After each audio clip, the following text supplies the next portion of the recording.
¿Qué tal? ¿Cómo les va? Bienvenidos a otra emisión de Un Mundo Alucinante, programas de libros y sobre libros.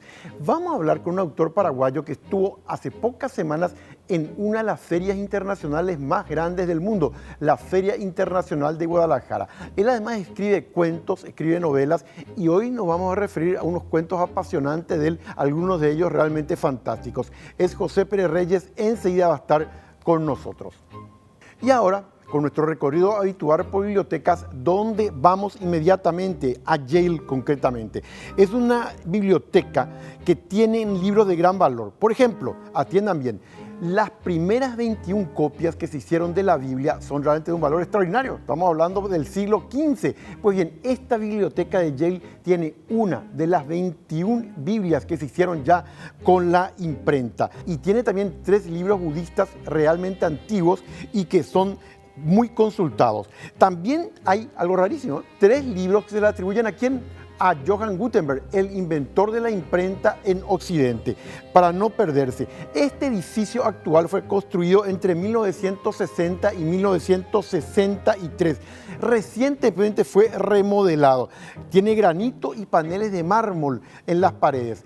Si cuando ustedes van a Estados Unidos quieren visitar una biblioteca que les va a emocionar, esta, la Universidad de Yale, con ejemplares antiguos, les repito, uno de los 25 ejemplares de la primera impresión de la Biblia allá en el siglo XV.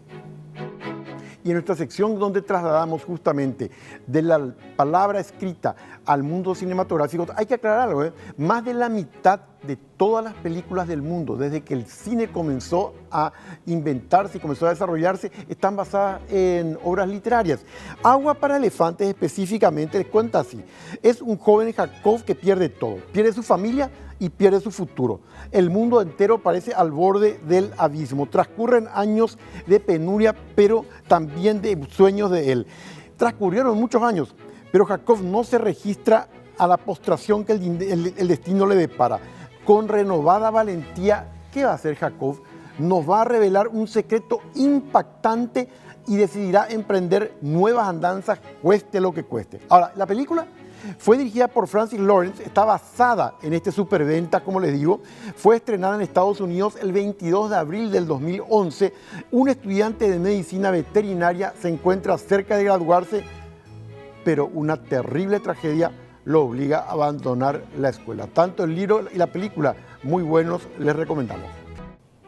Y siguiendo con las recomendaciones de libros, la gente que lee autores nacionales, lee autores internacionales, ¿qué está leyendo? Aquí tienen la respuesta. El libro de García Márquez, Relatos de un náufrago, 100 años de soledad, también Pablo Coelho y El alquimista, el que más me gusta.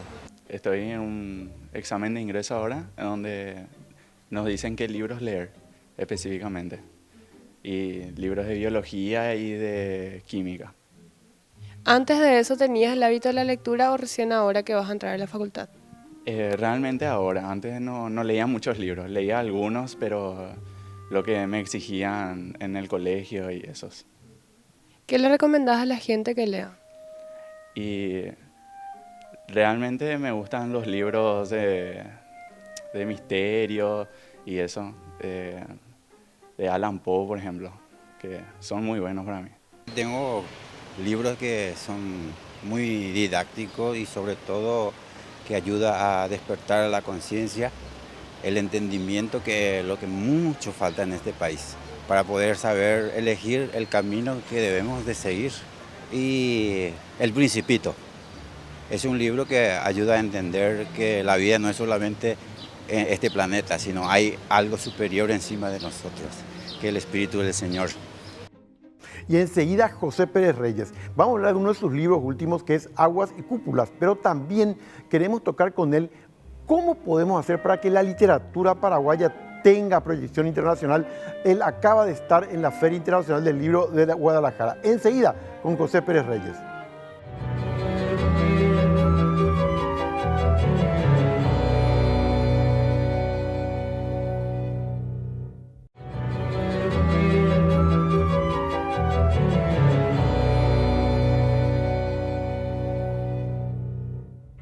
Y lo prometido, está con nosotros José Pérez Reyes, él es escritor, es abogado. Acuérdense también, él nació en el año 1972, en el 2007 en Bogotá, fue electo como una de las figuras de la narrativa joven en el mundo más prometedoras en América Latina. Hoy vamos a hablar de uno de sus cuentos y que está dentro de un volumen, que yo le preguntaba a José recién, ¿cómo surge ese nombre, Aguas y Cúpulas? José, muchas gracias por estar con nosotros, ¿cómo te va? Gracias por la invitación, Carlos, un placer compartir aquí en un mundo alucinante. Cuando la gente va a acercarse ahora, el que va a ser acercar por primera vez, Aguas y Cúpulas, ¿por qué Aguas y Cúpulas? Sí, es el título de un cuento que a su vez dio título a esta antología que estás comentando hoy, ¿verdad? Que fue publicada hace un par de años, que integró la colección de literatura paraguaya. El cuento nace en el 2012, un poco para cerrar Asuncenarios, que es el libro que contiene dicha narración, y se me ocurrió jugar con ciertos elementos de la naturaleza, así como la naturaleza juega también con todos nosotros, sobre todo en estas épocas de cambios bruscos, probar qué pasaría si Asunción se inunda toda, o sea, por completo, no como las periódicas inundaciones que ocurren. Si se inunda toda la ciudad. Básicamente sí, todos los barrios se enfrentan. O sea, la bahía se toma una venganza de algún modo simbólico porque siempre le hemos dado la espalda a la bahía hasta que apareció la costanera que por fin concluyó. Pero, aunque hay un tramo que todavía no, ¿verdad? Se está construyendo aún. Pero digamos que tradicionalmente, secularmente le hemos dado la espalda al río y es como una venganza porque la bahía se ensancha, toma todos los barrios de Asunción, excepto una parte que es justamente la que está en la loma, la iglesia de la Encarnación, ¿verdad? Que subsiste a esa embestida de las aguas y entonces jugué con esos dos elementos, ¿verdad? De las aguas invasoras y las cúpulas, no porque nos den una redención, sino porque, digamos, sobrevivieron a ese avance de las aguas en ese momento. Sobreviviente. Y un cuento que me pareció entrañable, como te decía antes de comenzar la entrevista, es El Cerro y el Tren. Contanos sobre ese cuento. Sí, ese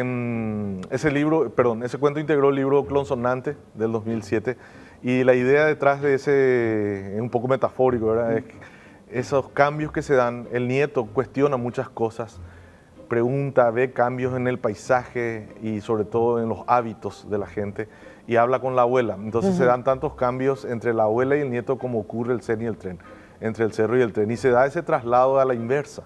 Porque este chico no va de la ciudad al campo, pero no viene del campo a la ciudad, sino va de la ciudad al campo y tiene que adecuarse a esa realidad rural, o sea, a la inversa de lo que habitualmente ocurre, ¿verdad? En el sector laboral. Y ahí viene otro cuento que no quiero decir al final, por supuesto.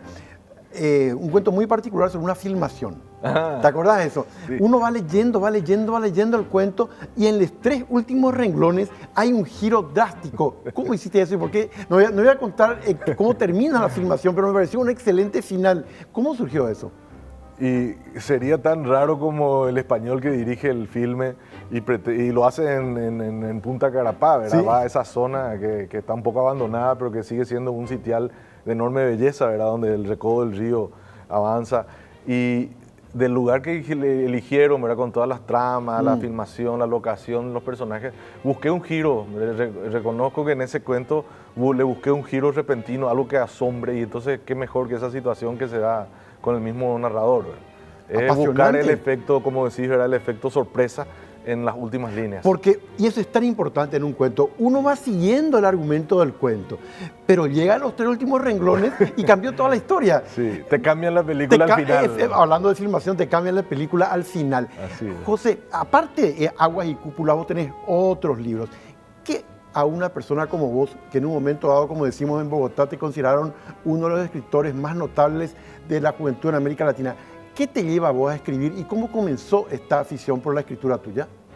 Es una pasión inmensa de larga data desde niño, antes aún de aprender a escribir, porque me leían cuentos, la abuela, por ejemplo, mi abuela paterna me leía mucho y yo siempre quería escribir, quería hacer eso, le señala, un libro, querés ser escritor, entonces, primero tenés que aprender a leer y a escribir, bueno, uno entra en ese proceso escolar y todo lo demás, pero ya de entonces tenía ese apego a la lectura, aunque, como te digo, todavía no tenía las herramientas necesarias, y desde luego con la suma de lecturas digamos, aumentó ese deseo de escribir y una cosa lleva a la otra y de las páginas leídas pasé a las páginas escritas y fui creciendo en el cuento, que es lo que más me atrajo desde un inicio. Me siento muy a gusto en la narrativa, en el sector del cuento, lo que no impide que haga novelas, ¿verdad? Tengo un par ahí de novelas inéditas también, pero siempre voy publicando cuentos. Y comencé en el 2002 con Ladrillos del Tiempo. que es un libro de cuentos.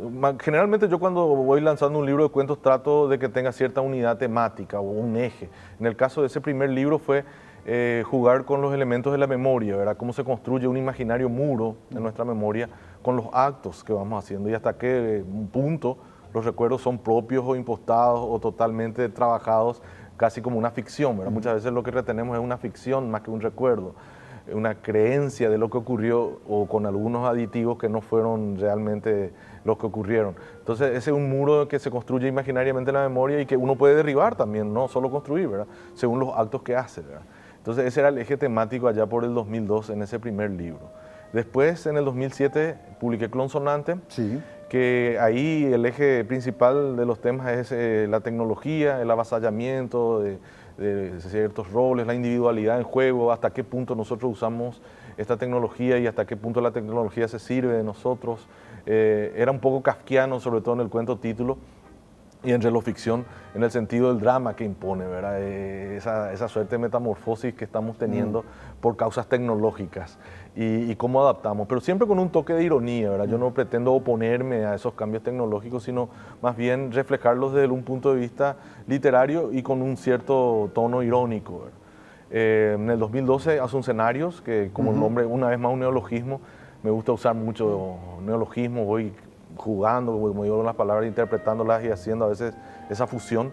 Y en Asuncenarios del 2012 hay cuentos que le tienen a Asunción casi como protagonista, no tanto como escenario, no tanto como telón de fondo como habitualmente es, sino como protagonista, porque ella exige eso. Es una ciudad para nada narcisista, como digo ahí, se muestra quizá en su lado más feo, más agresivo, menos amistoso, pero para que uno se tome el tiempo de indagar y encontrar su verdadero rostro y su esencia, que la está en algún recorrido que hacemos, quizás la podemos notar, ¿verdad? Pero no está prima facie al alcance de cualquier... Con estos diferentes temas, ¿hay alguna obsesión, algo que a vos sí te sale muy de adentro y que cruce toda tu obra literaria, José?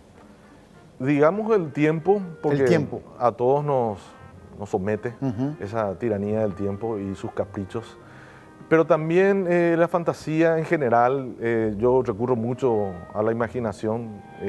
Ves que por más que, por ejemplo, en los cuentos que citábamos o en esos escenarios hay elementos urbanos cotidianos, siempre hay un elemento fantástico que termina inmiscuyéndose, cambiando los colores de la situación. Como en la filmación. Sí, y yo creo que eso es algo, digamos, transversal a toda mi obra, una notoria imaginación que a veces se me desborda como en agua y cúpulas y va para allá. Pero también el tema del tiempo. Siempre, ya como viste en el primer libro, Ladrillo del Tiempo ya evocaba un poco eso. Y uno a esa edad como que no tiene tantas memorias, tantos recuerdos aún, pero ya mira al tiempo como esa materia extraña que nos envuelve, nos atrapa, nos da giros insospechados y a veces nos devuelve de una manera completamente distinta. Y cruel, por cierto, con el paso del Sí. tiempo. Vos estuviste, esto es el segundo punto que queríamos hablar contigo, Feria Internacional del Libro de Guadalajara. Explícanos, esta tengo entendido una de las principales ferias que tenemos nosotros en América Latina. ¿Por qué viene esta pregunta? ¿Cómo hacer que los libros de autores paraguayos tengan salida internacional, tengan mayor presencia afuera? Sí, la Feria del Libro de Guadalajara es la más grande de América Latina. Fui por segunda vez invitado por la organización de la FIL. Estuve una semana con diversas actividades. Una de ellas fue el programa Latinoamérica Viva, donde por primera vez tuvimos autores paraguayos incluidos en una charla. Inclusive tuvimos una mesa específica que se llamó Los desafíos de narrar desde la isla sin mar. Una mesa que integramos Mónica Bustos y Javier Viveros. Los tres dimos una charla sobre justamente esto que se está haciendo en narrativa actualmente en nuestro país. Y yendo a la pregunta que decías de la distribución y cómo llega, sigue siendo el desafío, porque hemos ido como autores, llevamos nuestros libros y también algunos otros de autores nacionales con nuestra visita, pero resulta la distribución el factor determinante. Cuesta mucho llegar hasta allá. Claro. En el sentido de difusión, y yo creo que una de las alternativas va a ser el libro digital, que permite su descarga desde cualquier lugar del mundo, facilita y también económicamente, ¿verdad? Porque no paga lo que un flete, un envío, ¿verdad? Y por otro lado, y ojalá los editores tomen nota, las coediciones pueden ser alternativas. Claro, como las coproducciones en el cine. De tal manera que pueda ese libro salir una edición mexicana y Una una edición paraguaya, y efectivamente. distribuidas cada cual en territorios exclusivos. Por ejemplo, la edición mexicana, el norte y Centroamérica, y la edición paraguaya, Sudamérica. Buenísima idea. O sea, vos estás viendo dos posibilidades para que nuestros libros tengan presencia afuera. El libro digital que se Sí. descarga y por otro lado las coediciones. Podemos, por ejemplo, coeditar con Argentina, coeditar con Chile, con México, y eso va a implicar que en esos países ese libro tenga presencia. Así es. Hay muchos casos que ya se han dado. Inclusive acá puedo citar uno de ellos, ¿verdad? O dos de ellos, que es la antología Mar Fantasma, que se presentó en la Feria del Libro de Asunción y también en la Feria del Libro de La Paz, donde hay autores, sus cuentos son bolivianos y paraguayos, y se ha editado simultáneamente en Bolivia y Paraguay. Otro caso también de este año es el libro Humo, de Gabriel Alemán, que ha publicado con editoriales extranjeras, la principal de ellas, Random House Mondadori, la primera edición, digamos, de Humo, pero que ha también tenido licencia en otros países, como es el caso de Humo, que salió con Servilibro en la edición paraguaya, y eso permite que se acceda al libro con menor costo y a mayor facilidad. Lo tenés en todas las librerías. José, muchísimas gracias por venir. Un gran saludo. Por favor, el placer compartido de estas lecturas y charlas. José Pérez Reyes con ustedes. Seguimos enseguida con otros temas.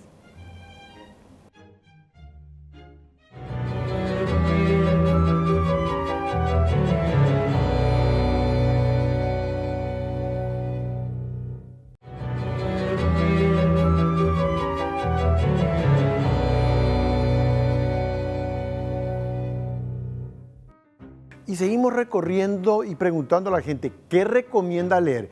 Autores nacionales, autores extranjeros, alguna temática. Acá está la respuesta. Libros de historia, libros historia paraguaya y historia internacional en general. ¿Algún libro que le recomiendas a la gente? A ver, Es mi informe, es un libro que narra muchas de las violaciones a los derechos humanos durante la dictadura estronista. Es un muy buen libro. El niño de pijama raya. O sea, fue uno de mis mejores libros, vamos a decirlo. Me gustó más por el tema que habla mucho sobre la amistad y sobre una promesa linda. Y recomendaría realmente ese libro, más por el tema de lo que hablaba sobre lo que pasó en la concentración más grande, sobre la matanza de muchos judíos, en ese sentido, y la bonita historia, o sea, el mensaje que daba sobre una linda amistad entre dos niños. Y si hay un libro que hizo historia en el siglo XIX, en el XX y todavía se lee hoy, es La Dama de las Camelias. Justamente una historia de Alejandro Dumas que trata de lo siguiente. Es un joven que se enamora de una señorita que es cortesana. Se dedica a la prostitución con personas de buen nivel, pero él se enamora perdidamente de ella. No les voy a contar por qué a ella se la llama la Dama de las Camelias, ni el final, porque el final es uno de los más conmovedores que yo recuerdo dentro de la historia de la literatura, específicamente en historias de amor. La Dama de las Camelias, un amor imposible de Alejandro Dumas, está en Paraguay, se ve en nuestro país, les recomiendo especialmente para este verano. Y vamos a un museo histórico y naturalista. Fíjense ustedes, el Museo Jacob Unger existe desde el año 1957, hace 61 años. Cuenta con 210 especies de aves, mamíferos y reptiles, por supuesto. Esto levanta la atención tanto de turistas como de biólogos de otros países. Visítenlo. En pleno centro de Filadelfia, casi la totalidad de animales que habitan en el Chaco paraguayo compone el acervo natural del Museo Científico Jacob Unger. La colección, iniciada en 1957, cuenta en la actualidad con 210 especies de pájaros, mamíferos y reptiles que despiertan el interés de turistas y biólogos del mundo.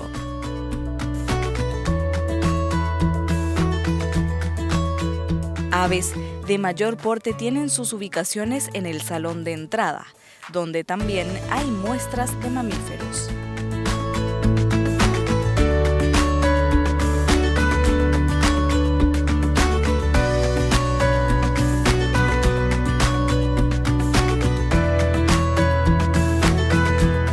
En las paredes, cuadros formados con coloridas mariposas y algunos insectos completan la diversidad faunística, con arañas y hasta caracoles. El acceso al público es de lunes a viernes de 7 a 11:30 horas con aporte voluntario.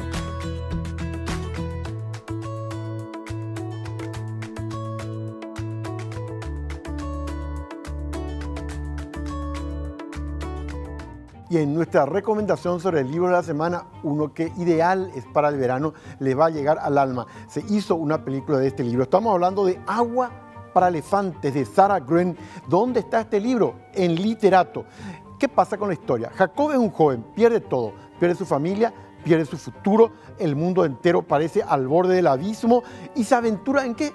En un circo, va a un circo ambulante para trabajar como ¿qué? Como veterinario. Así transcurren años de penuria y crueldad, pero también de ensueño y plenitud. Pasaron muchos años.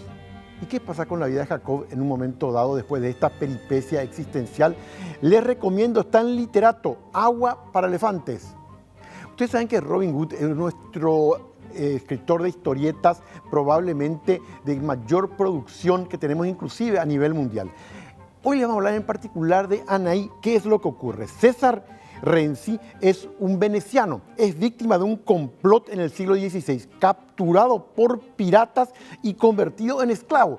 A partir de ahí su vida adquiere ribetes increíbles. ¿Dónde llega este hombre en un momento dado? Llega a los torrentes de las majestuosas cataratas del Iguazú. ¿Y el rescate quién le produce?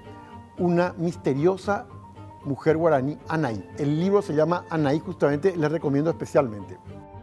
Y me quedo con una expresión de José Pérez Reyes, nuestro invitado de hoy en el mundo de la literatura.